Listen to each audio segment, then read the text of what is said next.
Spiritual Awakening, Step 2, Psychic Development. If you're serious about experiencing a spiritual awakening, you'll want to start developing your psychic abilities. Your psychic abilities and ESP are your direct access to your spirit self. Some call this God. In this video, I'm going to show you the first steps to develop on-command, displayable, undeniable psychic abilities, and to be able to do so when you need it, instead of randomly and haphazardly, as most of us have experienced. Hi, I'm T.S. Hall, the Stoic Medium, and I teach old souls and spiritual seekers how to start taking charge of their lives by accelerating their spiritual growth process and increase the likelihood that they will experience a spiritual awakening. If you recall in Spiritual Awakening Step 1, it's stillness meditation, learning to quiet your mind on command and touch stillness, absolutely no thought. In that space of stillness, you can come up just a little bit and allow yourself to dwell in a place of thinking tranquility, a place of quiet receptivity. And it's in this place that you can connect with your spirit, that you have access to your psychic abilities, your intuitive knowing, your ESP, and eventually, with proper training and conditions, with your spirit guides and teachers as a medium. So let me describe this place just a little bit. So you've just done your meditation, stillness, the clap went off, and you're sitting there a little bit calm, a little bit relaxed, your mind is quiet, and you haven't started taking on the challenges and issues of the day. So in this place, you can begin to understand how your mind, that part of you that has your beliefs and your mindset and any limitations, is directly tied to your physical senses. You know, your 5 physical senses that interact with the world. Corresponding to these 5 physical senses are spiritual senses. And these spiritual senses, instead of interacting with the physical world, interact with the realm and the world of energy. A quiet mind that sees things as they really are can directly start to access and perceive this energetic information coming in from our spiritual senses. This is your ESP, this is psychic abilities, this is your intuition, your gut feel, your knowing. And what's interesting is we've all had some experience of this haphazardly and randomly, but not on command. And to be able to start taking charge of your life, imagine being able to quiet your mind on command and access the spirit realm or the energy realm or these psychic spiritual senses. So if you're like most people, most old souls, most seekers, virtually everybody I've met in the past 30 years, you've had some experience sometime of psychic and weird stuff that can't be explained by any other means than a metaphysical interaction. So what do I mean by that? The phone rings, and before you see caller ID, you know exactly who's on the line. You pick up the phone, you look at it, and sure enough, it's them. Or you're sitting quietly in a room doing your work, and before your physical senses are aware of it, you know someone's standing there. You know exactly who it is, and more importantly, you know what kind of mood they're in. Sometimes you'll get this very strong, profound sense of knowing that something's not quite right with a close friend or loved one, or maybe even a pet. Shortly thereafter, you get information confirming that something was not quite right.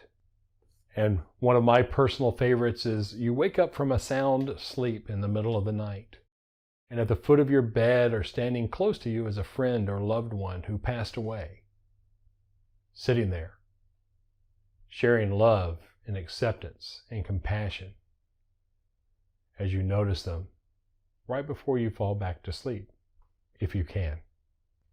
So in the comments, tell me about your psychic experiences, your ESP experiences, those things that happened that can only be explained by some metaphysical explanation. I'd be happy to hear them. You can ask me questions there also. So imagine being able to take this information out of the realm of random, haphazard access to an on-command, controllable, when you need it now skill. How would you like to be able to, on command, quiet your mind, reach this place of thinking tranquility, quiet receptivity, to access this information when you need it, rather than random or haphazardly? So that's what we teach at the Old Soul Academy. I call the process the Zen Results Method, and it's been developed over 30 years of my own personal growth and development and teaching thousands of people. It's a simple, step-by-step, linear approach to psychic and spiritual development. You can visit us at oldsoul.academy to find out what we do and to pre-register for classes that will be out soon and to see what we got going on. How do we start to develop our psychic abilities, our psychic skills? For many people, they have this natural sense and they have this natural ability. But the thing I found about naturals is they don't teach it very well. They know how to do it, but they don't know how to teach it. Me, I was raised and trained as a South, as a Southern Baptist evangelical Christian, and I came out to California and I heard the word clairvoyant. Clairvoyant triggered within me this need to know what it meant. And even though I was quite intuitive, I would never consider myself natural. So I started taking classes in 1987 down in Encinitas. And in that process, I was able to learn how to do it. And because I didn't necessarily know how to do it and I had no preconceived notions, I've been able to master the process of teaching others how to do it on command. So here's the first two things that I want to show you how you can practice on a day-to-day basis to develop your on-command ability to verify your psychic skills and your psychic intuition and knowing. So here's the first thing you're going to need. You're going to need a deck of playing cards. Now make sure it's got a blue back, and I'm going to explain why in just a minute. So you get a deck of playing cards, and then what you want to do is you want to remove all the face cards. So all we have here are the number cards. So there are two things we're going to practice. And this is like the number one tool for psychics to develop their ability. And the two skills we're going to do is the first one is called Premonition, and the second one is the discernment of vibrations. Premonition, gut feel, is the easier of the two to understand. So basically you've got your deck of cards, they're facing down. In your mind's eye, you want to be able to know what that top card is going to be when you turn it over. So you quiet your mind to this quiet receptive space, you project yourself out in the future for just a second and see, when I pick up that card, is it going to be red or black? The answer from your psychic intuition, from your psychic senses, from that intuitive knowing, from your premonition, quote unquote, just feels different. That's what you're going for. Your brain is going to guess. Your spirit will know. The difference just feels different. Now, as a male trained as an engineer, those four words just drove me crazy. And over time, I was able to discover that difference in feeling and reliably know what that next card is going to be.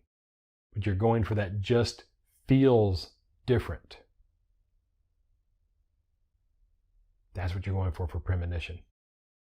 As you get better and better and better at it, and you start to beat the odds, if you will.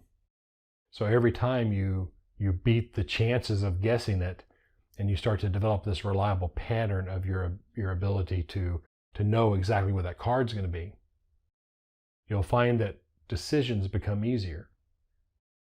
Your life starts to becoming a little bit more organized because you start taking charge of this brain which guesses and tries to predict things, and you start allowing it to quiet itself to understand and know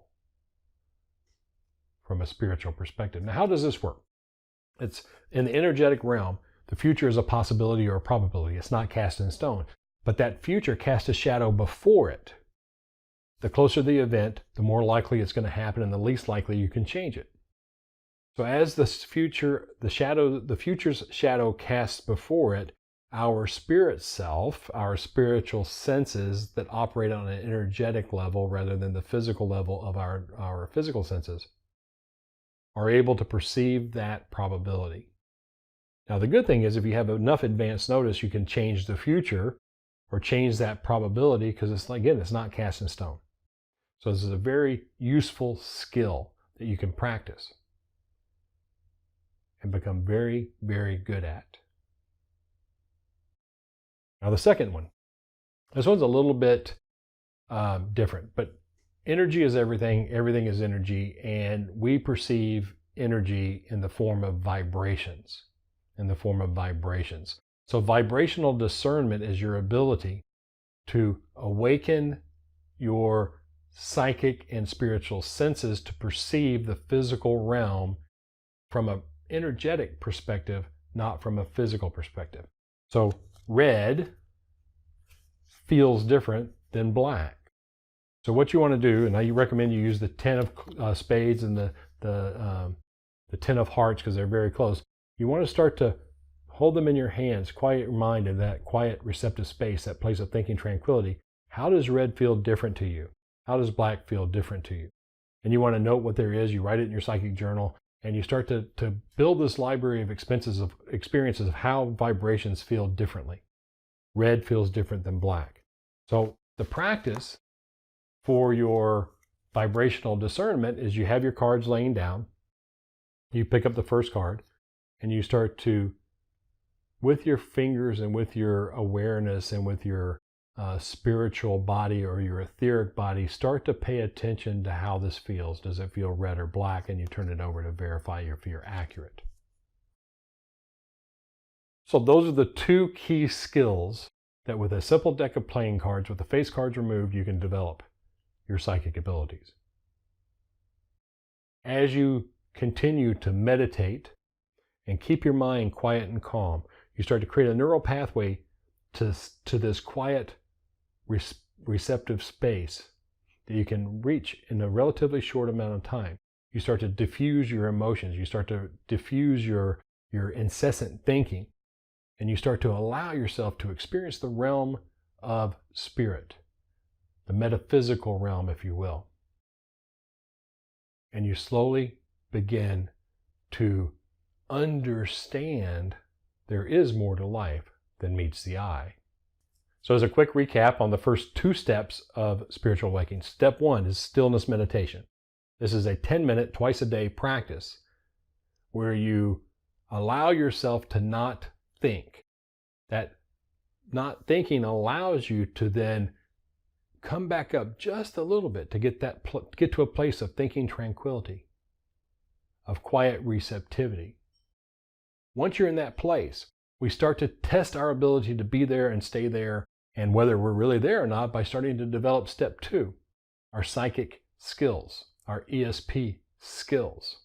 So we allow ourselves to open the spiritual eyes of our soul to perceive those things spiritual. Everything in the spiritual realm is energy. Energy is represented by vibrations.